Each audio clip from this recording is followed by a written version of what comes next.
ഇവിടെ കൂടിയിട്ട് എല്ലാവർക്കും എൻ്റെ വിനീതമായ നമസ്കാരം. എന്നെ സംബന്ധിച്ചുള്ള ഒരു ഫാഷൻ സിനിമയാണ്. ആ സിനിമയിൽ പ്രത്യേകമായിട്ട് എനിക്ക് ആദ്യകാലത്തൊന്നും ചെയ്യാൻ പറ്റിയില്ലെങ്കിലും പിന്നെ ഈ സിനിമയിൽ കൂടി എൻ്റെ പ്രിയപ്പെട്ട സഹോദരങ്ങൾക്ക് നല്ല സിനിമകൾ എത്തിക്കാനുള്ള ആഗ്രഹം എനിക്കുണ്ടായി. അതുണ്ടായത് മാത്രമല്ല, ഞാനും തന്നെ കുറേ സിനിമകൾ എടുത്തു. ആ സിനിമയിലൊക്കെ എല്ലാ സിനിമയും എനിക്ക് എടുക്കാൻ പറ്റിയില്ലെങ്കിലും നല്ല സിനിമകൾ എടുത്ത് കേരളത്തിൽ കൊണ്ടുവരണം എന്നുള്ള ആഗ്രഹത്തിലാണ് ഇനി ഈ ഡിസ്ട്രിബ്യൂഷൻ ഞാൻ ഇറങ്ങിയിട്ടുള്ളത്. കമൽഹാസൻ തന്നെ സംബന്ധിച്ചിടത്തോളം ഒരു അത്ഭുതമായ ഒരു വ്യക്തിയാണ്. കാരണം വളരെ കൊല്ലങ്ങൾക്ക് മുമ്പ് തന്നെ ഞാൻ മദ്രാസിൽ പരിചയപ്പെട്ട് ഞങ്ങൾ വളരെ ആരാധിക്കുന്ന ഒരു വ്യക്തിത്വത്തിന്റെ ഉടമയാണ്. ജിമ്മിലായിരുന്നു ഞങ്ങൾ അറിവുള്ളത്. അതായത് ഇത്ര നല്ല ജിമ്മ് ചെയ്യുന്ന ഒരു വ്യക്തിയെ ഞാൻ കണ്ടിട്ടില്ല. ഇത്രയും കാര്യമാണ്. അപ്പൊ അദ്ദേഹത്തിന് മണിക്കൂറുകളോളം ആ ജിമ്മിൽ ചെലവഴിക്കുമ്പോൾ ഞാൻ ആശ്ചര്യപ്പെടാറുണ്ടായിരുന്നു.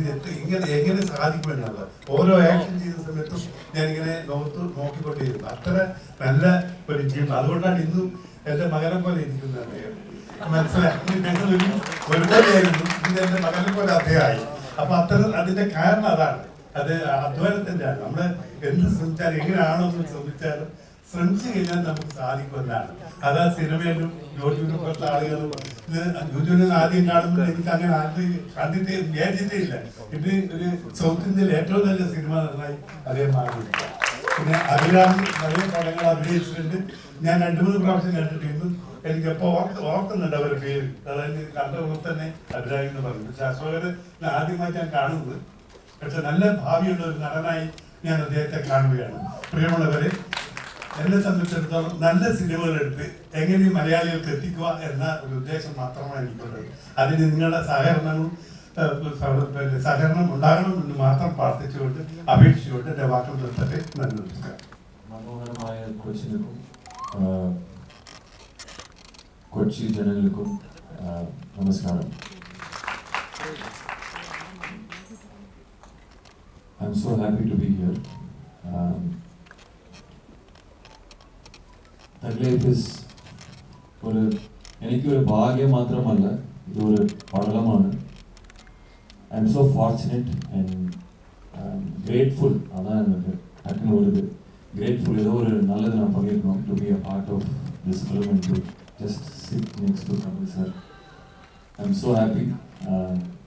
Gopalakrishnan sir, nice to meet you.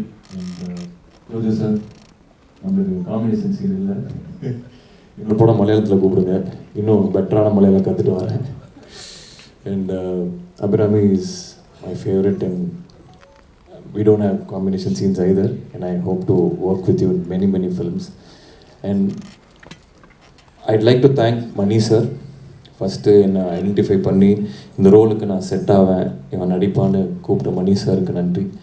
And again Kamal sir is my Guru, is my mentor. தூரத்துலேருந்து கற்றுக்கிட்டு இருந்தேன். இப்போ பக்கத்தில் அவர் என்ன பண்ணுறாரு எல்லாமே கற்றுக்க ஒரு சான்ஸ் கிடச்சிருக்கு. ஒரு ஏக்கலை இவன் மாதிரி தான், தூரத்தில் இருந்தேன். இப்போ I am getting a chance to just work with him and sit next to him. And Raman sir, Simbu sir, Trisha ma'am, இவங்க எல்லாத்தோடையும் I am just happy to be part of the film. And இது ஒரு மொமெண்ட்டாக எடுத்துக்கிறேன். என்னோடய போர் தொழில் இங்கே ரொம்ப நல்லா பண்ணிச்சு. நாங்கள் பெருசாக ப்ரொமோட் பண்ணல, but just by the word of mouth it did really well. So அதுக்கு தேங்க்யூ. மலையாளம் ஆடியன்ஸ் வந்து எப்போவுமே ரொம்ப ഏറ്റവും ரிஃபைன்ட் ஆடியன்ஸ். ஸோ ஷார்ப்பான ஒரு பர்ஃபார்மன்ஸ்க்கும் ரைட்டிங்க்கும் நிறைய ரெஸ்பெக்ட் தர ஆடியன்ஸ். ஸோ ஐ ஹோப் உங்களுக்கு தக் லைஃபும் பிடிக்கும்னு. ஆல் த மாஸ்டர்ஸ் ஹவ் ஒன்று சேர்ந்து தேவ் குக் சம்திங். நானும் உங்களோட சேர்ந்து தான் அதை சாப்பிட்லான் இருக்கேன். So thank you for everything. I love you. Thank you.